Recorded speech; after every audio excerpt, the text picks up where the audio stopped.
Welcome to waves media Telugu.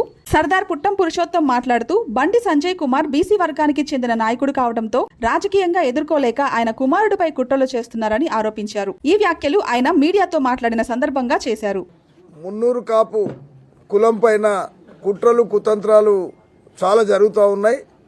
అందులో భాగంగా మొన్న ఏదైతే కులగణనలో 3.9 చూపెట్టడమే కాకుండా ఈరోజు ఏదైతే బడుగు బలహీన వర్గాల నాయకునిగా మున్నూరు కాపులకు ముద్దుబిడ్డగా ఈరోజు ఏదైతే బండి సంజయ్ గారు మరి రాష్ట్ర స్థాయి నుంచి కేంద్ర స్థాయి వరకు ఒక చిన్న కౌన్సిలర్ నుంచి ఎదిగి ఈరోజు మరి కేంద్ర ప్రభుత్వంలో హోంశాఖ సహాయ మంత్రిగా ఉన్న బండి సంజయ్ గారిని కుట్రలు కుతంత్రాలతో వారి కొడుకు పేరుతో ఈరోజు జరుగుతుందని మేము తీవ్రంగా ఖండిస్తూ ఉన్నాం.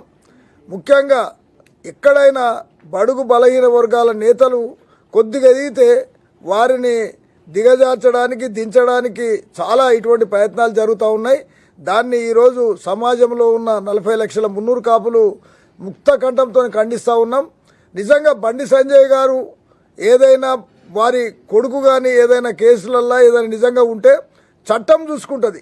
చట్టం ఏదైతే దాన్ని జరగముందే మరి గోరంతలు కొండంతలు చేసి ఈరోజు సోషల్ మీడియాలో కానీ ఎక్కడ పడితే అక్కడ ఆయన మీద ఆరోపణలు చేస్తూ దుమ్మెత్తిపోయడం మున్నూరు కాపులుగా మేము ఖచ్చితంగా ఖండిస్తూ ఉన్నాం.